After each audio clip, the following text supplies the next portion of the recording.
People seem to think young Philly randomly appeared out of nowhere, making millions off brand deals, collaborating with world stars, and even saying himself, "You need to come to my crib, Tinty. Really? I can't believe I live there." But from what seems to be an overnight success into millions can be brought back to three very important phases of Philly's life, which allowed him to really build his business empire. To really understand Philly's genius, we need to go back to where it all started.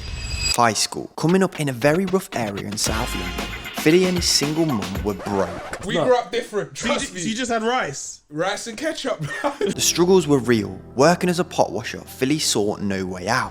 But there was one thing that kept him going: music. Starting out just filming music videos with his friends, one day that all changed. And what happens next was either going to make or break him. From being in a position where Philly's family couldn't even afford new clothes, he couldn't live knowing his mum had to keep struggling. Philly, having the future of his family on his back, decided to get a terrible job with no real choice. He was able to save up a small amount of money after secretly grinding without his mum's notice. The job was awful, but it made him money. He was then able to buy himself a BlackBerry phone and a second-hand DSLR camera, leaving him with absolutely nothing left. All of this was for the chance of becoming the music star he had always dreamed of. This had to work, or else Philly was screwed. But one day, after finishing high school, Philly and his friend decided to go to some of the streets in his neighborhood to film a music video. Taking his prized possessions to record with, Philly and his friend ended up running into a group of old lads. Philly, being the type of kid who was just friendly with everybody, decided to take their advice and film in one of the blocks. Being young and naive, Philly was robbed of everything. All that hard work for saving for a phone and camera, gone in a second. If he didn't sort this, his dream of becoming a music star was done. He had nothing anyway.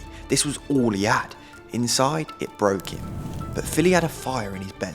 He was built different, and no one could stop what was coming for this young man. After all, the man was fighting for his family. After realising the streets wasn't for him, Philly was actually really good with numbers. Deciding to take the smarter path, he managed to get himself a job as a junior broker. But soon enough, Philly's best friend Chunks relit that fire in his belly to go all in on YouTube. You know what? Let me jump on this YouTube thing properly and get you on my channel. And on February 3rd, 2018, releasing his first YouTube video. With his mum in the back of his mind, still in debt, Philly had that extra push to keep going. Keeping his videos raw and funny, video by video, he was starting to pull in an audience. But there was a problem. He was 22 years old. Although at this time the channel was growing, Philly was also growing as a person. What he once did so easily is progressively becoming harder and harder. A dead end was coming, and Philly had a choice to make.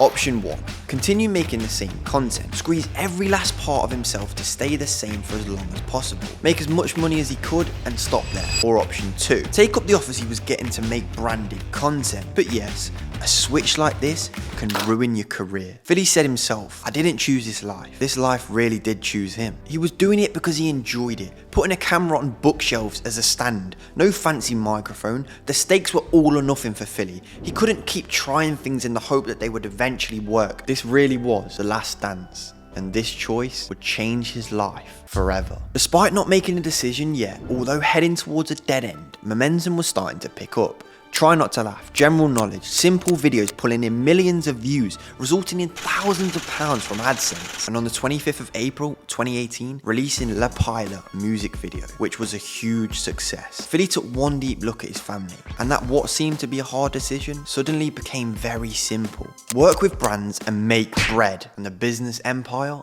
was born.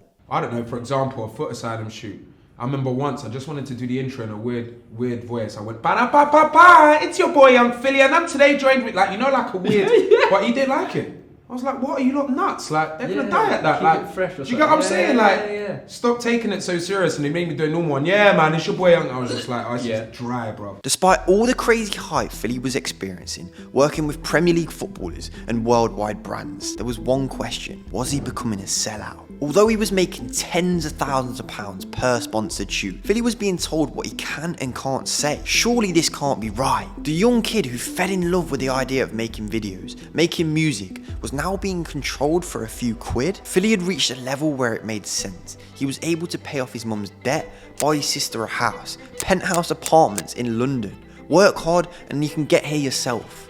And let's be honest, who blames him? We still see the Philly we all know and love on our screens. He does what he does best in these shoes. The brand deals were improving, network growing, and bank balance being something out of a movie. 2020 invited to play in the worldwide watched Soccer Aid.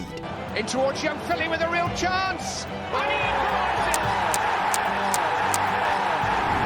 But just when life was at its peak, Philly was hit with the worst news and most humbling thing he could imagine. When my nan and granddad died, it hit me hard, yeah, because they were sending me money. Sorry, they were sending them money the other way around. Yeah. I wish they would send me.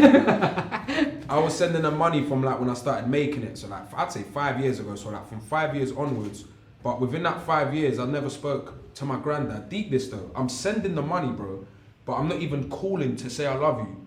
Do you know how mad that is? Yeah. So I only realised how bad it was when my nan died. Philly was killing it, there was no doubt about that, spending 5 years on pure grind. There was too much to lose to take the foot off the gas, but he would even say this himself now. At that point, he'd lost himself. This made Philly realise family had no price. It changed his perspective. A word Philly had struggled with so much was balance. It was like a broken record going over and over again in his head. Work hard, relax, and spend quality time with the people I love. And since that day, a genius was born. Switching up from making his own content, Philly employed a manager and, as mentioned, started going heavy on brand deals. It was easier, less work, turn up by myself, have a laugh, make bread, look after mumsy, rinse and repeat. Young Philly became a brand itself. Companies were desperate to work with him. Philly had one of the most loyal, down-to-earth fan bases in the YouTube space, which resulted in the ability to demand more and more money. But the real question is, when is enough enough?